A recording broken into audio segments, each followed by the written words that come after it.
Bonsoir. Avant de commencer, on va prendre un tout petit moment, rien que pour vous et votre respiration. Installez-vous comme il faut, sur le dos de préférence, les bras un peu écartés du corps, les mains ouvertes, paumes vers le plafond. Laissez la couverture faire tout le travail du poids. C'est elle qui vous tient, vous n'avez plus rien à tenir. Fermez les yeux, si ce n'est pas déjà fait. Et on va respirer ensemble, lentement, 4 fois, pas plus. Inspirez par le nez, doucement, comptez jusqu'à 4 dans votre tête, 1, 2, 3, 4. Retenez un court instant, sans forcer, et soufflez par la bouche, très lentement, comme si vous souffliez sur une vitre embuée, juste assez pour y dessiner, puis effacez aussitôt, une petite forme sans importance, 1, 2, 3, 4, 5, 6. Encore une fois. Inspirez. L'air entre par le nez, un peu frais, il descend jusque dans le ventre, qui se soulève à peine, 1, 2, 3, 4. Et on relâche, longuement, par la bouche, les épaules qui descendent un peu plus dans le matelas à chaque expiration, 6, 5, 4, 3, 2, 1. Une troisième fois, sans rien changer, vous n'avez rien à réussir, il n'y a pas de bonne façon de faire ceci, juste l'air qui va, et qui vient, et vous qui le laissez faire. Inspirez, et soufflez, et sentez, à chaque souffle qui sort, une petite partie de la journée qui s'en va avec lui, comme la buée qui quitte une vitre dès qu'on cesse d'y poser la main. Une dernière fois, la quatrième, la plus lente de toutes. Inspirez tout doucement, et laissez le souffle ressortir de lui-même, sans même le pousser, comme la chaleur sort d'une pièce chauffée quand on entr'ouvre à peine une porte. Voilà. Votre respiration a trouvé son rythme de nuit. Vous n'avez plus besoin d'y penser. Elle continuera seule, en dessous de tout ce que je vais vous raconter, comme une petite chaudière tranquille qui ne s'arrête jamais. Ce soir, on ne va pas très loin, juste de l'autre côté du jardin, jusqu'à un endroit qui reste chaud toute l'année, même quand tout, dehors, est gelé. Une serre, une vraie, une ancienne, adossée au mur sud d'un vieux domaine que je ne nommerai pas non plus, pour que ce soit un peu le vôtre. Il n'y aura pas grand-chose à raconter. Ce soir, pas d'histoire véritable, juste une nuit d'hiver, du verre, de la vapeur, et des plantes qui dorment debout, comme nous allons bientôt le faire, vous et moi. Installez-vous, on y entre. Dehors, il neige depuis le milieu de l'après-midi, une neige fine et continue qui a fini par recouvrir le jardin d'une couche uniforme, sans un pas dedans, sans une trace, comme un drap tiré bien à plat sur un lit qu'on vient de faire.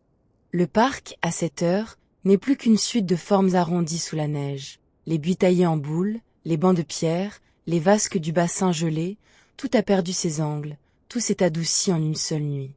Seule la serre, tout au fond, derrière la roseraie éteinte, garde encore une couleur. Une lueur orangée, discrète, qui filtre à travers le verre embué et dessine, sur la neige devant elle, un grand rectangle de lumière chaude, comme une promesse posée là pour qui voudrait bien la suivre. On y accède par une allée de gravier qu'on devine à peine sous la neige, bordée de 2 rangées de pots vides, en terre cuite, empilés les uns dans les autres pour l'hiver, en attendant les semis du printemps. Vos pas s'enfoncent un peu, avec ce bruit feutré particulier de la neige fraîche, ce petit crissement propre qui n'existe qu'un jour ou deux avant qu'elle ne durcisse. La porte de la serre, en fer forgé peint en vert sombre, un peu écaillée par endroits, s'ouvre avec ce grincement bref et familier des gonds qu'on a huilé 100 fois sans jamais vraiment le faire taire tout à fait. Et là, dès le seuil, l'air change complètement. On quitte le froid sec de la nuit pour une chaleur humide, presque tangible, qui se dépose aussitôt sur les joues, sur les mains, comme une main tiède posée en plein visage. L'air sent la terre mouillée, le géranium froissé, un peu de fumée de bois venue de la chaufferie voisine, et quelque chose de plus doux encore, un parfum qu'on ne saurait pas nommer tout de suite, mais qui vient, on le comprendra plus tard, d'une rangée entière de jacinthes forcées, alignées sur une étagère du fond, gonflant leurs clochettes bien avant l'heure. La serre elle-même est une longue nef de verre et de fonte peinte, construite voici plus d'1 siècle, avec ses montants fins et ses arceaux qui semblent presque trop délicats pour porter tout ce poids de vitres, et qui pourtant tiennent, année après hiver, sans jamais faiblir. Le toit, incliné en pente douce vers le sud, reçoit la neige qui glisse plutôt qu'elle ne s'accumule, sauf sur quelques carreaux fêlés qu'on a colmatés au fil des ans avec un mastic un peu plus sombre que le reste, comme des cicatrices bien soignées qu'on ne cherche plus à cacher. Au centre, une allée de briques anciennes, usées et polies par des générations de sabots et de bottes, file tout droit jusqu'au fond de la serre, où trône un grand poêle en fonte noire, rond, avec une porte à volets qu'on referme d'un geste sec, et un tuyau qui traverse le plafond vitré par un manchon de zinc parfaitement étanche, installé lui aussi voici longtemps par un homme qu'on ne connaît plus que par son nom, gravé encore sur une petite plaque de cuivre au pied du poêle. Firmin Rose, fumiste. 1911. De part et d'autre de l'allée centrale, les tables de culture s'alignent sous une lumière de suspension à pétrole électrifiée depuis longtemps, mais gardées pour leur forme, leurs globes dépolis qui adoucissent tout. Sur la gauche, ce sont les agrumes. Une dizaine d'orangers en bacs de bois cerclés de fer, taillés en boule, aux feuilles sombres et luisantes, portant encore, pour certains, 2 ou 3 fruits tardifs qu'on n'a pas eu le cœur de cueillir avant l'hiver, et qui pendent là, oranges vives dans tout ce verre, comme de petites lanternes qu'on aurait oublié d'éteindre. Sur la droite, ce sont les camélias, en pleine floraison malgré la saison, chacun portant une étiquette de zinc à son pied, ou une écriture ancienne et penchée à noter, il y a bien longtemps, un nom de variété et une date d'acquisition. Camellia japonica alba plena, planté 1923. On ne sait plus très bien qui a écrit cela, ni pourquoi cette écriture-là, si particulière, avec ses boucles un peu trop généreuses, a traversé un siècle sans qu'on songe jamais à la refaire, comme si personne, depuis, n'avait osé corriger la main d'un homme mort depuis si longtemps. Tout au fond, dans le coin le plus humide, celui qu'on appelle ici, sans grande originalité, le coin tropical, les fougères arborescentes déploient leurs frondes immenses au-dessus d'un petit bassin où stagne une eau tiède, couverte d'une fine mousse verte, et où vivent, depuis des années, 3 poissons rouges devenus presque oranges à force de vivre dans si peu de lumière directe, indifférents à tout ce qui se passe au-dessus de leur surface tranquille. Un chat, tigré et un peu maigre, dort en boule sur un sac de toile de jute plié en 4, juste sous la table des orchidées, dans ce qui semble être sa place attitrée depuis toujours, à en juger par la forme exacte que le sac a fini par prendre sous son poids répété, nuit après nuit. On l'appelle pot de fleurs, ou plus simplement pot, un nom donné par dérision, un soir où il s'était endormi précisément dans un pot vide, les pattes repliées dedans avec une précision d'origami, et où plus personne, depuis, n'a jamais réussi à l'appeler autrement. Au bout de l'allée centrale, avant d'arriver tout à fait au poêle, une petite pièce vitrée, à peine plus grande qu'une cabine de bateau, sert de bureau au jardinier en chef. Une table étroite, un tabouret haut, une lampe à abat-jour vert, un vieux fauteuil de rotin dont l'assise a pris, elle aussi, la forme de celui qui s'y assoit chaque soir. Sur la table, un grand registre relié de toile, un thermomètre à mercure suspendu par une ficelle, une tasse ébréchée qui garde toujours, semble-t-il, un fond de tisane tiède, quelle que soit l'heure de la nuit où l'on passe. C'est là que monsieur Auguste, jardinier de ce domaine depuis 28 ans, prend chaque soir divers son quart, un peu comme on prend une garde, puisque c'est bien de cela qu'il s'agit, veiller à ce que rien, cette nuit encore, ne gèle. Il porte un gilet de laine sous une veste de toile épaisse, des mitaines aux doigts coupés qui lui laissent le bout des doigts libres pour manier le thermomètre et la plume, et une paire de sabots fourrés qu'il a lui-même doublés de feutre. Voici bien des hivers, d'après une méthode qu'il tient de son propre père, jardinier avant lui dans une autre serre, à une autre époque. Sa première tâche, chaque soir, en entrant, est de relever la température exacte affichée par le thermomètre du bureau, puis celle de 3 autres thermomètres identiques, répartis discrètement entre les tables, l'un près de la porte, toujours plus froid de 2 ou 3 degrés, l'un au centre, le plus fiable, et l'un tout au fond, près des fougères, toujours le plus chaud, tant l'humidité, dit-il, retient la douceur mieux que n'importe quel mur. Il note les 3 chiffres dans le registre, d'une écriture ronde et appliquée, à côté de la date et de l'heure, comme il le fait depuis 28 ans, sans en avoir jamais manqué un seul, même les soirs de grippe, même le soir de son propre mariage, où il avait, raconte-t-on, fait un détour par la serre en habit de cérémonie avant de rejoindre la fête. Le registre lui-même, si l'on prenait le temps de le feuilleter, raconterait mieux que quiconque l'histoire de cette serre. Des colonnes de chiffres, hiver après hiver, ponctuées de rares remarques en marge, toujours brèves, toujours factuelles. Gel tardif, avril, oranger protégé à temps. Tempête, nuit du 14, un carreau brisé côté nord, réparé le lendemain. Camellia alba plena, première fleur, 3 jours plus tôt que l'an passé. On pourrait y lire, si l'on avait toute la nuit, et nous l'avons, la vie entière d'une serre racontée non par ses joies ni par ses drames, mais par sa seule température, colonne après colonne, comme un cœur dont on aurait, pendant un siècle, simplement compté les battements. Monsieur Auguste passe ensuite à la chaufferie, une petite pièce attenante, à l'extérieur de la serre proprement dite, où une chaudière à bois, plus grande et plus sérieuse que le poêle de fonte, chauffe l'eau qui circule ensuite dans tout un réseau de tuyaux enterrés sous les tables de culture.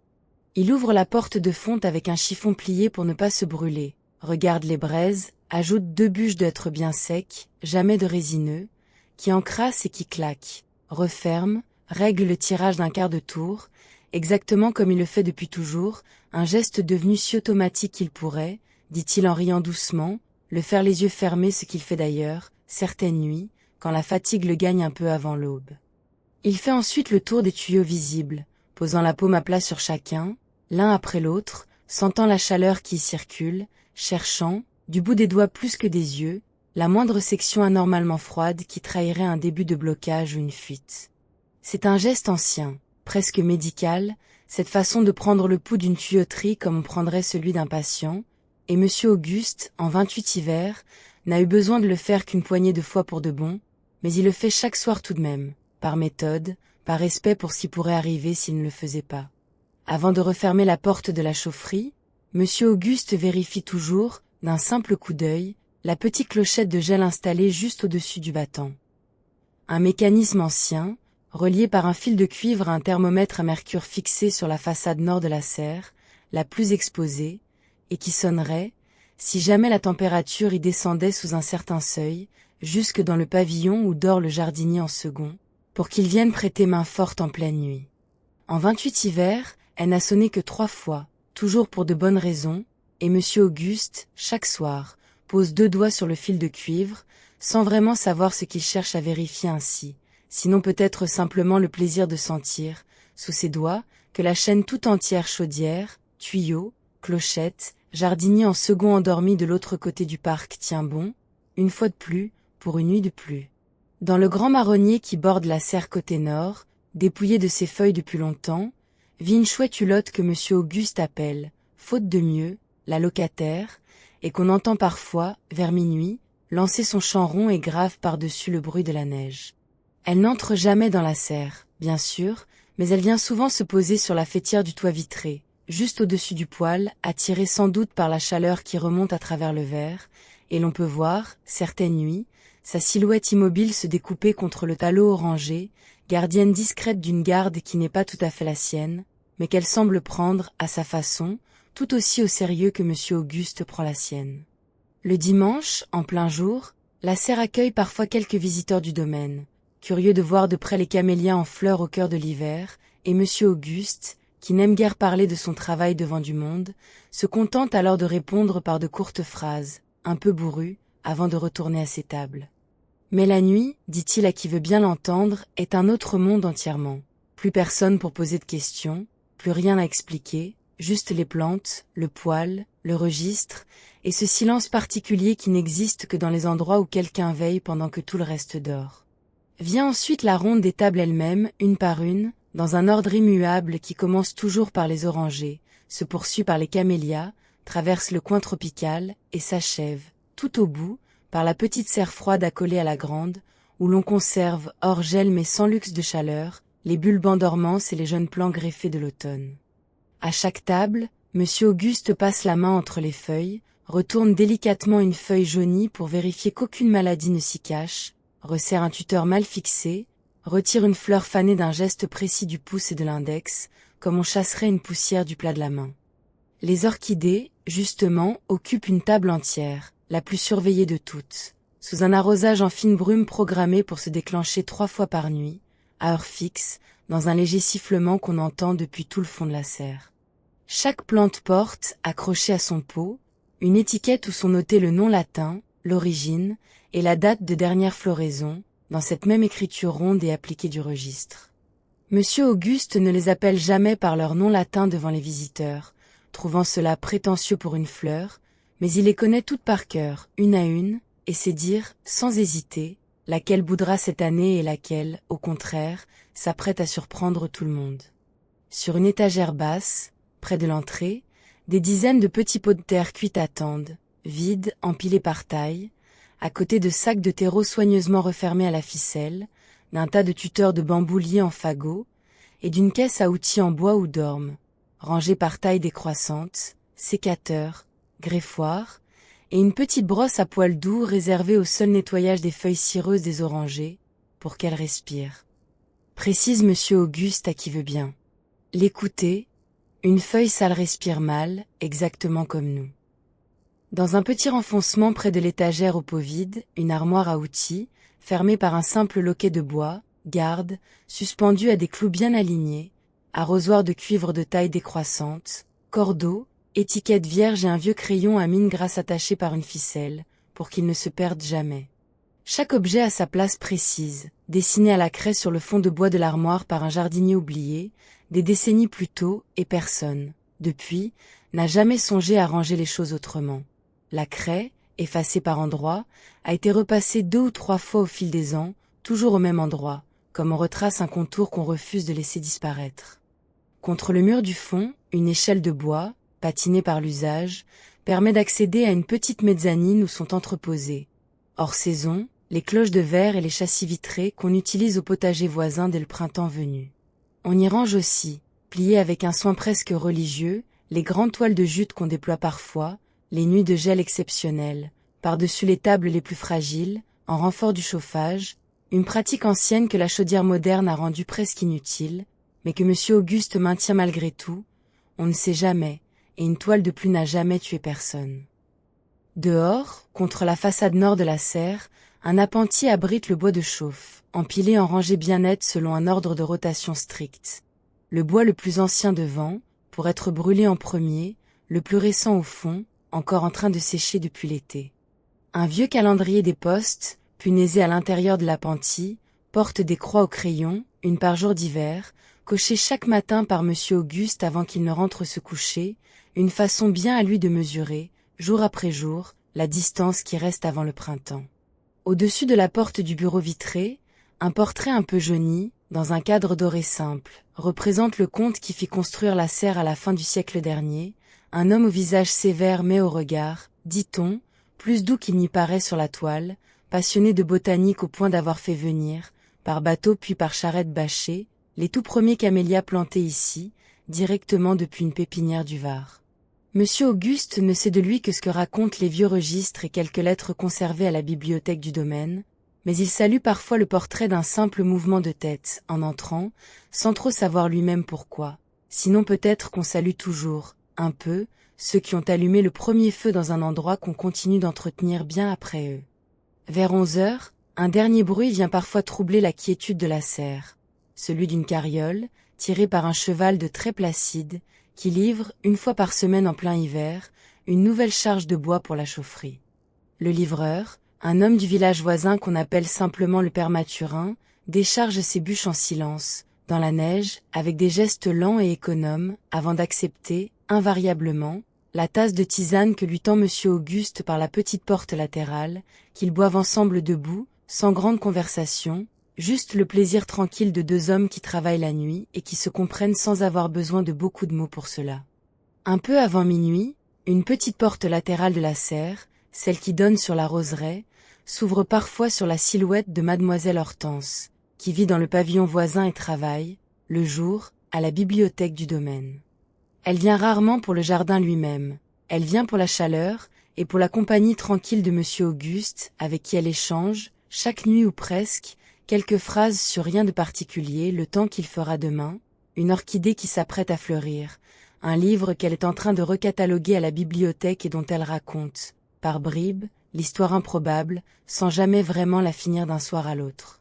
Elle s'installe, la plupart du temps, sur un second tabouret haut, dans le petit bureau vitré, une tasse de la même tisane que monsieur Auguste entre les mains, et elle regarde, sans un mot parfois pendant de longues minutes, la neige tombée de l'autre côté du verre, floutée par la buée intérieure en une pluie de points blancs sans forme précise, pendant que le chapeau de fleurs vient, immanquablement, se frotter contre ses chevilles avant de repartir vers son sac de jute, comme s'il avait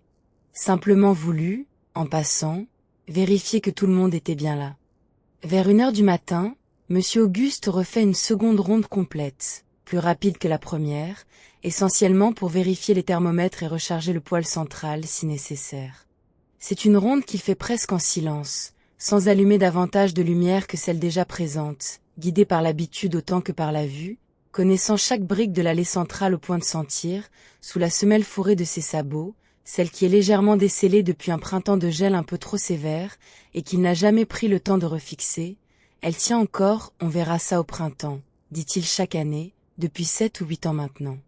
Les vitres, à cette heure, sont entièrement embuées, sauf tout en haut, près du faîte, où la chaleur monte assez pour empêcher la condensation, laissant deviner, par cette bande étroite et claire, un peu de ciel noir, et parfois, une étoile qui perce entre 2 nuages de neige. Le reste du verre n'est plus qu'une paroi laiteuse, tremblante de gouttes qui glissent lentement vers les rainures de plomb, s'y rassemblent, puis retombent une à une, dans un petit bruit régulier et presque musical, quelque part entre le tic d'une horloge et le compte-gouttes d'une pharmacie ancienne. Le poêle, dans cette ambiance feutrée, ronronne doucement, avec de temps à autre un craquement plus sec quand une bûche s'affaisse à l'intérieur, laissant échapper, par les fentes du volet mal ajusté, une lueur orangée qui danse sur le sol de briques et sur le bas des feuilles les plus proches. C'est un bruit auquel on s'habitue en quelques minutes à peine, et qui devient vite, comme le moteur d'un bateau ou le tic-tac d'une pendule ancienne, non plus un bruit qu'on entend, mais une présence qu'on sent, continue, rassurante, sous tout le reste. Les orangers, dans leur coin, dégagent par instants, quand la chaleur monte un peu, un parfum plus vif, presque un souvenir d'été surgit en plein hiver, mêlé à celui, plus terreux, du paillis frais que Monsieur Auguste a étalé la veille sur les tables les plus fraîches. C'est une odeur qu'on ne trouve nulle part ailleurs dans l'année, propre à ces nuits de serre en plein hiver, où l'été et le froid cohabitent à quelques centimètres l'un de l'autre, séparés par rien d'autre qu'une simple vitre. Les fougères du coin tropical, elles, bruissent parfois d'un mouvement plus vif, quand l'un des 3 poissons rouges, presque orange, remonte à la surface du petit bassin pour gober une bulle d'air, provoquant un clapotis discret qui se répercute, un court instant, jusque dans le silence du reste de la serre, avant de se dissoudre à nouveau dans le fond sonore du poêle et de la pluie de gouttes qui glisse sur le verre. Un peu plus tard dans la nuit, Monsieur Auguste s'assoit enfin, pour de bon, sur son fauteuil de rotin, dans le petit bureau vitré, le registre encore ouvert devant lui, la plume posée en travers, la dernière ligne de chiffres à peine sèche. Il ne dort jamais tout à fait, dit-il, mais il repose ses yeux, les paupières mi-closes, une main encore posée sur la couverture de toile du registre, comme pour garder, même dans ce demi-sommeil, un dernier lien avec sa tâche. Le vent, dehors, se lève un peu vers 2 heures. On l'entend siffler doucement le long des montants de fonte, sans jamais faire trembler les vitres, tant la structure, malgré son grand âge, a été pensée pour tenir bien plus fort que cela.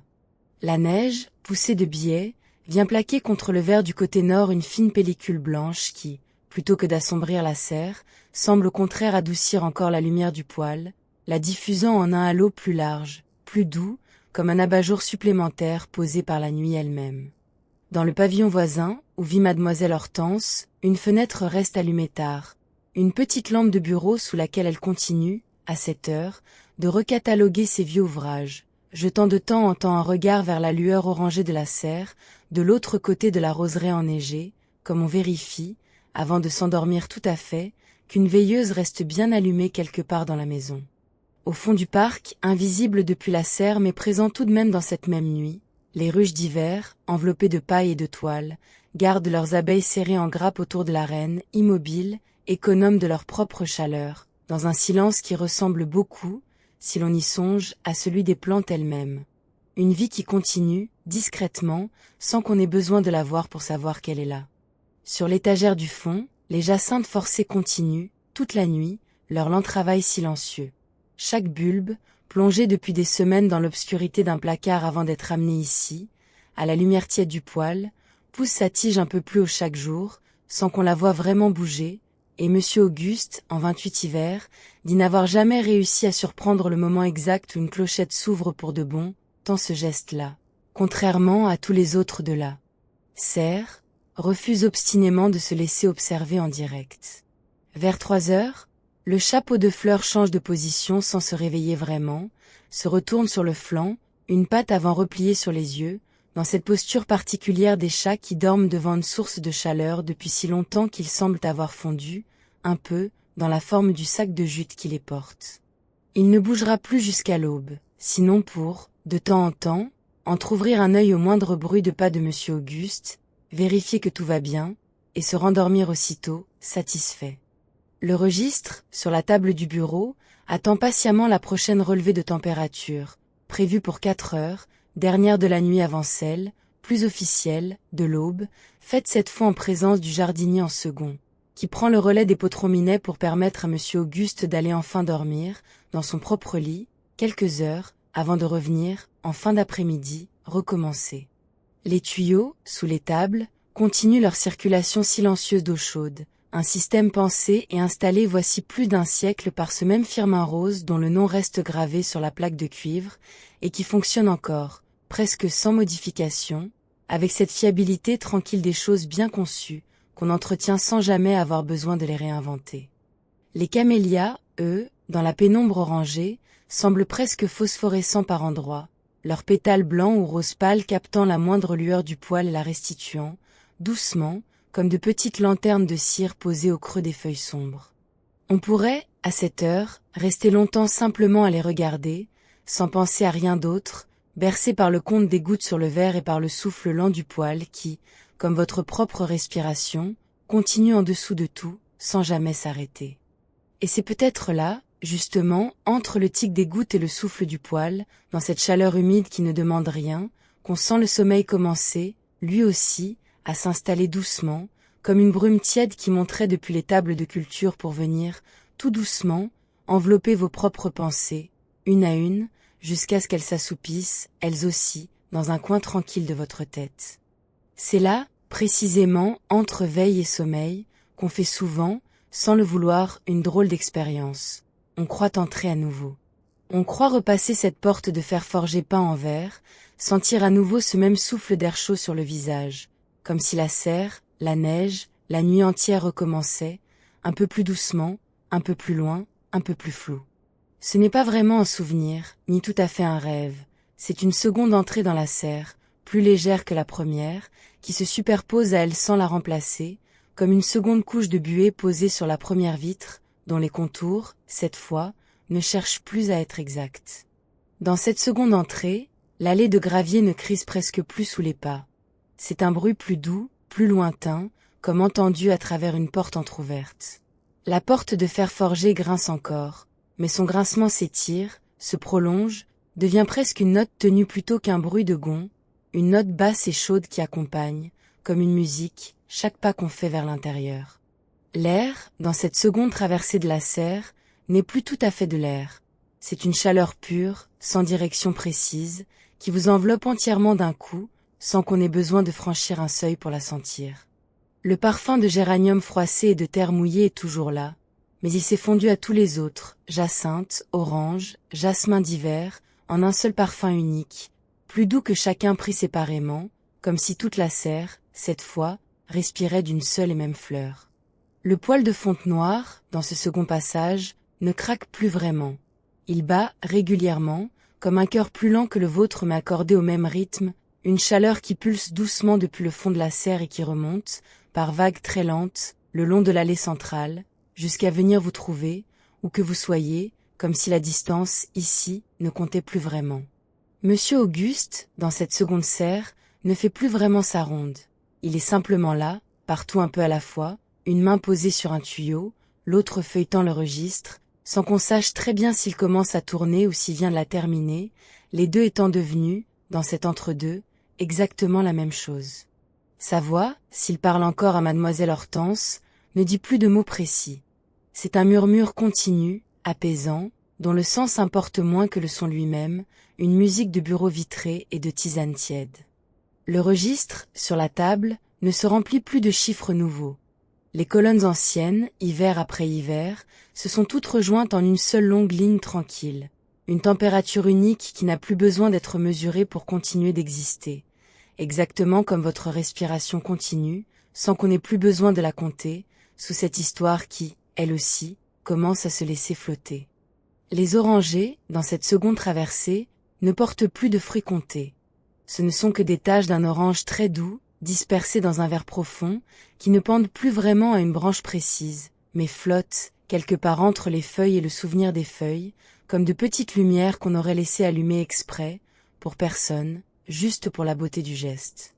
Les camélias, eux, dans ce second passage, ne portent plus d'étiquette de zinc. Leur nom latin s'est effacé, avec l'écriture ronde et penchée d'un homme mort depuis longtemps, pour ne laisser que la fleur elle-même, blanche ou rose, phosphorescente, qui continue de s'ouvrir, tout doucement, sans se soucier de savoir si quelqu'un est encore là pour la voir fleurir cette nuit précise. Le coin tropical, dans cette seconde serre, n'a plus de contour net. Les fougères se déploient à l'infini, sans qu'on distingue plus où finit une fronde et où commence la suivante, et le petit bassin, s'il existe encore, n'a plus de poissons qu'on pourrait compter. Juste un reflet orangé qui bouge, doucement, à la surface d'une eau devenue, elle aussi, plus un souvenir d'eau qu'une véritable. Les jacinthes, sur leur étagère, dans cette seconde traversée, ont toutes fleuri d'un coup, sans qu'on ait vu, là non plus, l'instant précis. Leurs clochettes ouvertes libèrent un parfum plus dense encore, qui se mêle à tous les autres pour ne plus former qu'une seule respiration florale, tranquille, sans début ni fin repérable. Le chapeau de fleurs, dans cette seconde traversée, ne dort plus sur un sac précis. Il est devenu, lui-même, une forme de chaleur ronde posée quelque part dans la serre, sans qu'on ait besoin de savoir exactement où, une présence tiède qu'on sent plus qu'on ne la voit, comme on sent, sans les compter, les battements de son propre cœur pendant qu'on s'endort. Les gouttes, sur le verre, ne tombent plus une à une dans ce second passage. Elles se sont changées en un ruissellement continu et très doux, un bruit de pluie fine qui ne s'arrête jamais tout à fait, mais qui ne dérange rien non plus, une musique de fond faite pour accompagner un sommeil qui n'a plus besoin d'être surveillé pour continuer de s'installer. Mademoiselle Hortense, dans cette seconde entrée, reste assise sur son tabouret, sa tasse de tisane entre les mains, mais elle n'a plus besoin de la boire pour que la chaleur en remonte jusqu'à ses paumes. C'est un souvenir de chaleur, tout aussi réel que la vraie, qui continue de réchauffer ses mains bien après que la tasse, peut-être, a déjà disparu du tabouret. La chaufferie, dans ce second passage, ne demande plus de bûches nouvelles. Le feu, à l'intérieur, s'est stabilisé dans une combustion douce et sans fin. Ni trop vive ni trop faible, exactement la chaleur qu'il faut, pour toujours, sans qu'on ait plus besoin d'y penser, comme un rythme qu'on aurait trouvé une bonne fois pour toutes et qui n'a plus jamais besoin d'être réglé. La clochette de gel, dans cette seconde traversée, ne guette plus aucun seuil précis. Le fil de cuivre s'est changé en une note continue, à peine audible, qui rassure sans jamais avoir besoin de sonner pour de bon. Une promesse tranquille que tout, ce soir, tient déjà bon. Et la chouette, sur la faîtière, ne chasse plus rien. Elle est devenue une forme immobile parmi les formes immobiles de la nuit, une garde parmi les gardes, veillant sur un sommeil qui n'a plus besoin d'être surveillé pour se poursuivre. Les visiteurs du dimanche, eux, s'ils reviennent un instant dans cette seconde serre, ne posent plus de questions. Ils sont simplement là, silhouettes douces déambulant sans bruit entre les tables, regardant les camélias sans rien demander à Monsieur Auguste, qui n'a plus, lui non plus, besoin de répondre. L'armoire à outils, contre son mur, ne referme plus rien de précis. Les arrosoirs de cuivre, les cordeaux, le vieux crayon à la ficelle, flottent doucement à leur place tracée à la craie, sans qu'on ait besoin de les y remettre, comme s'ils avaient toujours su, d'eux-mêmes, où était leur maison. Le portrait du comte, au-dessus de la porte du bureau, ne garde plus, dans cette seconde traversée, un visage aussi précis. Les traits se sont adoucis dans la pénombre orangée, jusqu'à ne plus former qu'une présence bienveillante, sans âge, qui continue de veiller sur la serre sans qu'on ait besoin de la saluer pour le sentir. Et la carriole du père Mathurin, si elle revient un instant dans ce second passage, ne livre plus de bois précis. On entend juste, au loin, un pas de cheval très lent sur une neige qui ne finit jamais, un bruit ami qui rassure sans jamais avoir besoin d'arriver tout à fait. Et c'est très bien de ne plus très bien savoir, à présent, si vous êtes encore dans la première entrée de la serre, ou déjà dans la seconde, ou dans un endroit entre les deux où les deux se mélangent sans se contredire. C'est exactement ce vers quoi cette histoire vous menait depuis le début, non pas vers une sortie, puisqu'il n'y en aura pas ce soir, mais vers ce point tiède et flottant où la nuit continue toute seule, sans qu'on ait plus besoin de la suivre, sans qu'on ait plus besoin de rien faire du tout. Sinon respirez, doucement, au rythme du poil, ou au rythme de votre propre sommeil, ce qui, à cette heure, est devenu exactement la même chose. Dehors, la neige continue de tomber sur le toit de verre, glissant doucement vers les gouttières, sans jamais s'accumuler assez pour peser sur la structure ancienne. Le jardin entier dort sous son drap blanc, buis, bassin, roseraie éteinte, et seule la serre, tout au fond, garde sa petite lueur orangée, veillant, nuit après nuit, sur ce qui reste vivant sous le gel. Le poêle bas, en dessous, fidèle. Les tuyaux d'eau chaude circulent, aller, retour, oscillant qu'un souffle qu'on ne compte plus. Les camélias, au loin, continuent de fleurir pour personne et pour vous à la fois. Dormez, maintenant, la nuit dans la serre continue toute seule, elle n'a plus besoin de vous pour rester chaude, vous pouvez la laisser filer sans vous, comme on laisse une bonne chaleur remplir une pièce, et dont on finit par oublier, doucement, qu'on la sentait encore. Et avant de fermer tout à fait les yeux, si vous aimez ces histoires du soir, pensez à vous abonner, tout doucement, sans vous relever. C'est le meilleur moyen de retrouver la prochaine histoire, très bientôt. Merci d'être là, et dormez bien.